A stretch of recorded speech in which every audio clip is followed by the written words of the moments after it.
من اكتر الاسئله اللي دايما بتسألني من الناس اللي بتحب تشرب الكولا: يا دكتور انا اشربها كولا دايت، هل ينفع ولا لا؟ وناس تانية برضو بتقولي هو ليه ما ينفعش ان انا اخد الكولا العاديه. النهارده هنعرف كل حاجه عن الكولا والكولا الدايت وايه الفرق بينهم، وهل ينفع اخد الكولا الدايت ولا لا. انا دكتور ايمان اشرف، صيدلانيه واخصائيه تغذيه علاجيه وهيلث كوتش، بقدم هنا محتوى عن التغذيه واضطرابات الطعام والهيلث كوتشنج. لو انت جديد في القناه اشترك ودوس لايك للفيديو عشان يوصل للناس اكتر، ويلا بينا نبدا الفيديو.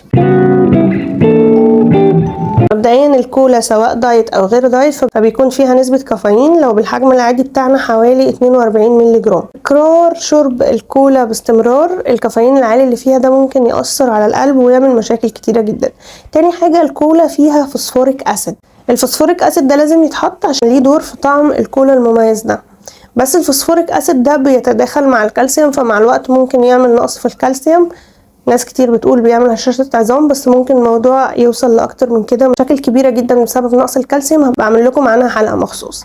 كمان الفوسفوريك اسيد هو حمض فبيأثر جدا على المعدة، ممكن مع الوقت يعمل قرح وبيأثر على اللثة والاسنان. بالاضافة كمان ان الحمض العالي ده ممكن يغير البي اتش بتاعت المعدة، فبيأثر على البكتيريا النافعة اللي في المعدة اللي ليها دور مهم جدا في وظائف كتيرة جدا في الجسم. طيب تعالوا بقى نتكلم في فرق الكولا الدايت عن الكولا اللي مش دايت. نتكلم الاول عن الكولا اللي مش دايت. الكولا اللي مش دايت بيكون في الكان العاديه اللي احنا بنشوفها دي حوالي 38 مللي جرام سكر، يعني حوالي 10 معالق صغيره سكر، ودي نسبة كبيرة جدا. اولا هي بتعمل انسولين سبايك او بتعلي الانسولين مرة واحدة قوي، لان هي بتعلي سكر الدم قوي في وقت قليل، فلازم الانسولين يطلع عشان يحل المشكلة دي. تكرار طلوع الانسولين زي ما اتكلمت في الحلقة اللي فاتت ممكن يعمل انسولين ريزيستنس او مقاومة انسولين. بالاضافة ان طول ما الانسولين عالي بالقدر ده حرق الدهون هيقل جدا، لان طول ما الانسولين عالي الحرق واقف. تاني حاجة ان الكمية الكبيرة دي من السكر بتخليك مستسيغ طعم السكر، والسكر فيه عيب خطير ان انت كل ما تاخد منه بتكون عايز تاخد اكتر، فلو انت شربت كان الكولا دي بعد شوية هتبقى عايز تاكل حاجة مسكرة اكتر، هيوصل بيك الموضوع ان يحصل لك شوجر كريفنج رهيب وتبقى عايز تاكل حاجات كتيرة جدا مسكرة.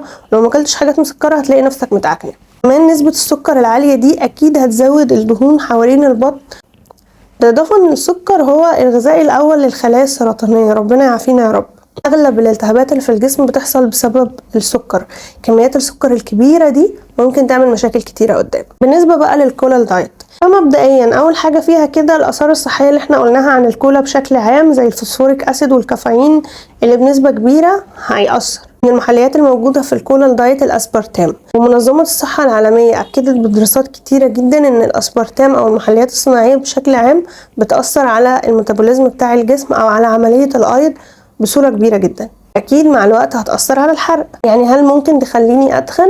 لو خدتها كتير هتخليك تتخن، لان هي بتأثر على بكتيريا الامعاء برضو، فبكتيريا الامعاء دي ليها دور كبير في الميتابوليزم، فلما بتتأثر اكيد الميتابوليزم او عملية الايض هتتأثر، فمعدل حرق الدهون هيقل، خصوصا لو انت بتاخدها باستمرار. بالنسبة لموضوع ان الاسبرتام بيعمل كانسر بكميات او مش بكميات، انا بشوف بصراحة لما بلاقي حاجة سهل الاستغناء عنها وفي عليها حوارات كتير وجدالات كتير ابعد عن الشر وغنيله، خصوصا ان هي حاجه مش طبيعيه. النقطه المهمه بقى في سكر الدايت ان سكر الدايت من مشاكله ان هو بيخليك تستسيغ الطعم المسكر ده وتبقى عايز تاكل حلويات كتير او يكون عندك شراهه للحلويات، فده بصوره غير مباشره اكيد بمجرد ما اثرت على شراهتك للحلويات او لانك تاكل حاجات مسكره، انا كده اكيد اثرت على نزول الوزن. فمن رايي ان الكولا لو هتشرب من وقت للتاني نشرب الكولا العاديه مش الكولا الدايت، وتكون على الاقل مثلا مره كل شهر او مرتين كل شهر، لكن ما تكونش اساسيه في يومنا، لان صحتنا امانه من عند ربنا. اشوفكم في فيديو جديد ان شاء الله. سلام عليكم.